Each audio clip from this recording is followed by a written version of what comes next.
আলহামদুলিল্লাহ আলহামদুলিল্লাহ রব্বিল আলামিন ওয়াসসালাতু ওয়াসসালামু আলা সাইয়্যিদিল মুরসালিন ওয়া আলা আলিহি ওয়া আসহাবিহি আজমাইন রব্বি ইশরাহ লি সাদরি ওয়া ইয়াসসির লি আমরি ওয়াহলুল উকদাতাম মিন লিসানি ইয়াফকাহু কওলি। আসসালামু আলাইকুম ওয়া রাহমাতুল্লাহি ওয়া বারাকাতুহু। সুধী দর্শক শ্রোতা, এই মুহূর্তে দেশ এবং দেশের বাইরে যে যেখানে অবস্থান করছেন সবাইকে ইসলামিক ভিডিও টিউবের পক্ষ থেকে স্বাগত জানাচ্ছি। দর্শক, আজকে আমরা ইসলামে আত্মীয়ের অধিকার নিয়ে আলোচনা করব ইনশাআল্লাহুল আজিজ। চলুন মহান রব্বুল আলামিন এবং তার সর্বশ্রেষ্ঠ রসুল মুহাম্মদ সাল্লাল্লাহু আলাইহি ওয়াসাল্লাম আত্মীয়ের অধিকার সম্পর্কে আমাদেরকে যে নির্দেশনা দিয়েছেন সেগুলা বিস্তারিত দেখে আসি।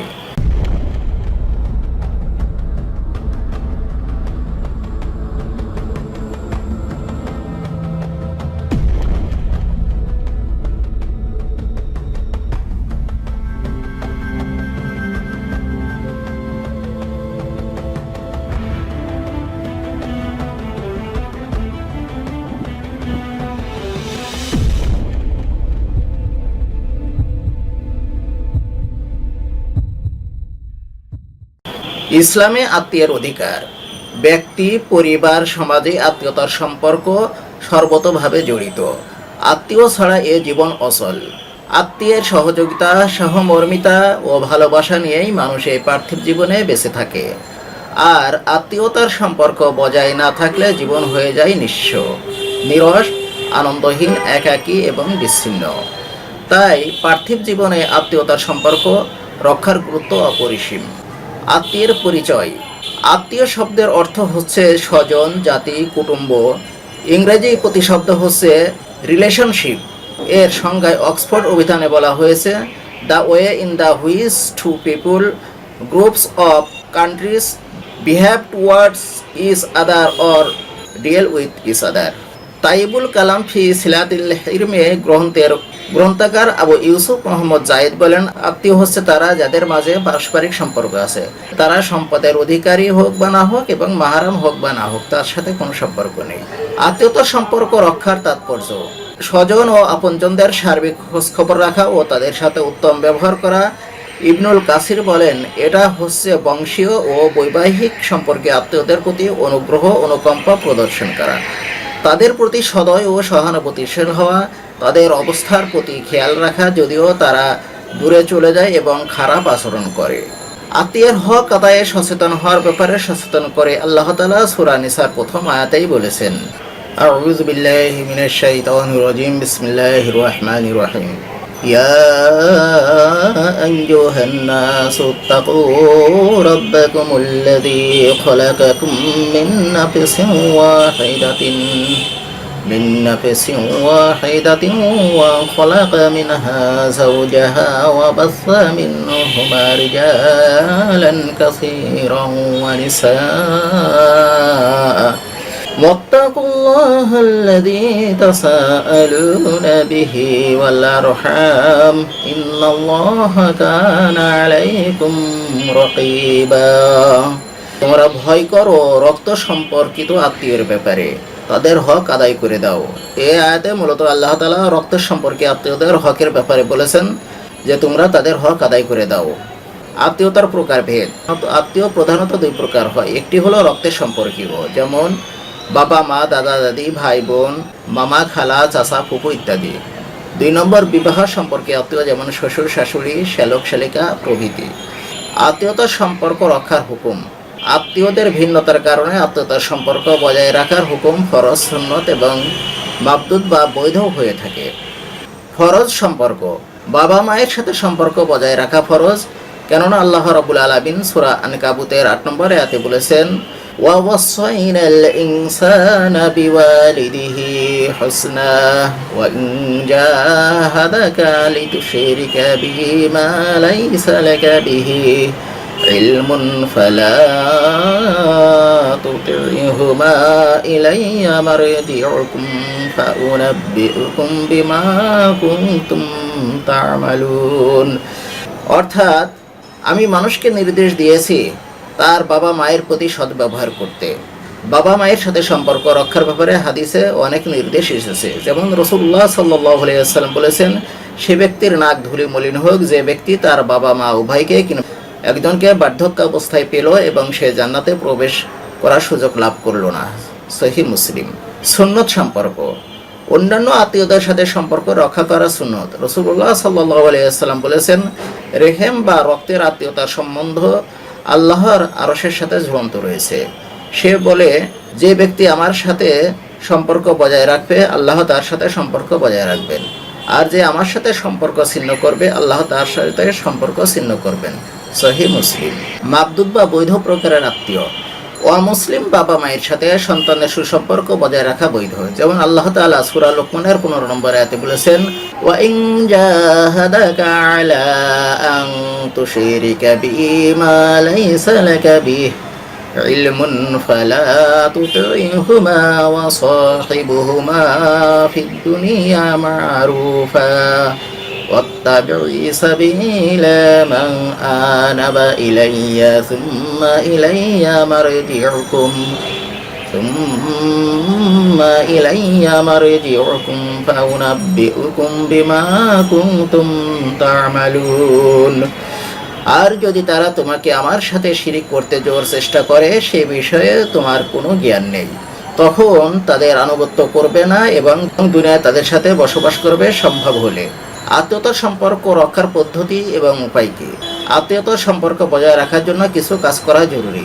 সেগুলো হচ্ছে তাদের সাথে সাক্ষাৎ করা, তাদের অবস্থা সম্পর্কে লক্ষ্য রাখা এবং তাদের খোঁজখবর নেওয়া, তাদের উপহার গ্রহণ দেওয়া, তাদের যথাযথ সম্মান করা এবং মর্যাদা দেওয়া, তাদের মধ্যে যারা দরিদ্র তাদের দান করা, তাদের সুসংবাদে শরিক হওয়া এবং দুঃসংবাদে সহমর্মী ও সমব্যথী হওয়া। এক কথায় সম্পর্ক উন্নয়ন ও মজবুতকরণের জন্য সর্বাত্মক চেষ্টা অব্যাহত রাখা। আত্মীয়তা সম্পর্ক রক্ষার গুরুত্ব, আত্মীয়তা সম্পর্ক রক্ষা করা অতীব গুরুত্বপূর্ণ। এ ব্যাপারে মহান আল্লাহ তাআলা সূরা নিসার 36 নম্বর আয়াতে ঘোষণা করেছেন, ওয়া'বুদুল্লাহা ওয়া লা তুশরিকু বিহি শাইআন ওয়া বিল ওয়ালিদাইনি ইহসানাও ওয়া বিযিল কুরবা ওয়াল ইয়াতামা ওয়াল মাসাকিন ওয়াল জারিল কুরবা ওয়াল জারিল জুনুবি ওয়াস সাহিবি বিল জামবি ওয়া বিনিস সাবিল ওয়া মা মালাকাত আইমানুকুম ইন্নাল্লাহা লা ইউহিব্বু মান কানা মুখতালান ফাকুরা। এবং তোমরা আল্লাহর ইবাদত করো এবং তার সাথে কোনো বিষয়ে অংশীদার স্থাপন করো না। পিতা মাতার সাথে সদ্ব্যবহার করো এবং আত্মীয় স্বজন, বৃত্তিহীনগণ, দরিদ্রগণ, সম্পর্কীয় প্রতিবেশী ও সম্পর্কবিহীন প্রতিবেশী, পার্শ্ববর্তী সহচর ও পথিক এবং তাদের দক্ষিণ হস্ত যাদের অধিকারী তাদের সাথেও সদ্ব্যবহার করো। নিশ্চয়ই আল্লাহ তাআলা অহংকারী আত্মাভিমানীকে ভালোবাসেন না। মহান আল্লাহ তাআলা অন্যত্র সূরা বাকারার 83 নম্বর আয়াতে আবার বলেছেন, وَإِذْ أَخَذْنَا مِيثَاقَ بَنِي إِسْرَائِيلَ لَا تَعْبُدُونَ إِلَّا اللَّهَ وَبِالْوَالِدَيْنِ إِحْسَانًا وَذِي الْقُرْبَى وَالْيَتَامَى وَالْمَسَاكِينِ وَقُولُوا لِلنَّاسِ حُسْنًا وَأَقِيمُوا الصَّلَاةَ وَآتُوا الزَّكَاةَ ثُمَّ تَوَلَّيْتُمْ إِلَّا قَلِيلًا مِنْكُمْ وَأَنْتُمْ مُعْرِضُونَ। আর যখন আমি বনে ইসরাইল হতে অঙ্গীকার নিয়েছিলাম যে তোমরা আল্লাহ ব্যতীত আর কার উপাসনা করবে না এবং পিতা মাতার সাথে সদ্ব্যবহার করবে এবং আত্মীয়দের, পিতৃহীনদের ও মিসকিনদের সাথেও সদ্ব্যবহার করবে, আর তোমরা লোকদের সাথে উত্তম কথা বলবে এবং নামাজ প্রতিষ্ঠিত করবে এবং যাকাত প্রদান করবে, অতঃপর তোমাদের মধ্যে হতে অল্প সংখ্যক ব্যতীত তোমরা সকলেই বিমুখ হয়েছিলে, যেহেতু তোমরা অগ্রাহ্যকারী ছিলে। আবু হুরায়রা রাদিয়াল্লাহু তাআলা আনহু হতে বর্ণিত, তিনি বলেন, আমি রাসূলুল্লাহ সাল্লাল্লাহু আলাইহি ওয়াসাল্লামকে বলতে শুনেছি, যে লোক রিজিক প্রশস্ত এবং আয়ু বৃদ্ধি করতে চায় সে যেন তার আত্মীয়তার সম্পর্ক রক্ষা করে। সহিহ বুখারী। আত্মীয়তার সম্পর্ক এবং এর মাহাত্ম্য। আত্মীয়তার সম্পর্ক রক্ষা করার প্রয়োজনীয়তা, বিপদাপদে তাদের পাশে দাঁড়ানো, তাদের ভালো মন্দের খোঁজখবর রাখা এবং তাদের সার্বিক কল্যাণ কামনা করার ফজিলত সম্পর্কে কুরআনুল কারিমে এবং হাদিসে অনেক বাণী উল্লেখিত হয়েছে।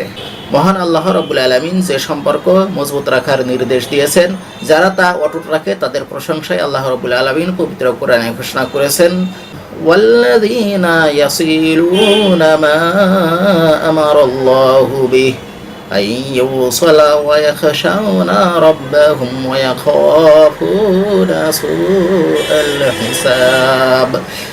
আল্লাহ যে সম্পর্ক অক্ষুণ্ণ রাখার নির্দেশ দিয়েছেন, যারা তা অক্ষুণ্ণ রাখে, ভয় করে তাদের প্রতিপালক এবং ভয় করে কঠোর হিসাবকে, এদের জন্য শুভ পরিণাম। সূরা রদ 21 নম্বর আয়াত। আবু সুফিয়ান রাদিয়াল্লাহু তাআলা আনহু ইসলাম গ্রহণের আগে বাণিজ্য সফরে শ্যাম দেশে গেলে বাদশাহ হিরাকল তার কাছে রাসূলুল্লাহ সাল্লাল্লাহু আলাইহি ওয়াসাল্লামের বিবরণ জানতে চান। জবাবে তিনি বলেন, তিনি আমাদের আল্লাহর ইবাদত, সালাত, সত্যবাদিতা, চারিত্রিক শুভ্রতা এবং আত্মীয়তার সম্পর্ক বজায় রাখার নির্দেশ দেন। বুখারী। আত্মীয়তার সম্পর্ক বজায় রাখার ফজিলত। যে কোনো অবস্থায় আত্মীয়তার সম্পর্ক যারা অক্ষুণ্ণ রাখেন তাদের সম্পর্কে রাসূলুল্লাহ সাল্লাল্লাহু আলাইহি ওয়াসাল্লাম বলেন, যে ব্যক্তি কামনা করে তার রিজিক প্রশস্ত হোক এবং তার আয়ু বৃদ্ধি পাক, সে যেন আত্মীয়তার সম্পর্ক বজায় রাখে। সহিহ বুখারী এবং মুসলিম। ইসলাম শুধু স্বর্গীয় আত্মীয়দের সাথে সম্পর্ক রক্ষায় উৎসাহিত করেনি, বরং আত্মীয় অমুসলিম হলেও তাদের সাথে সুসম্পর্ক বজায় রাখার নির্দেশ দিয়েছে।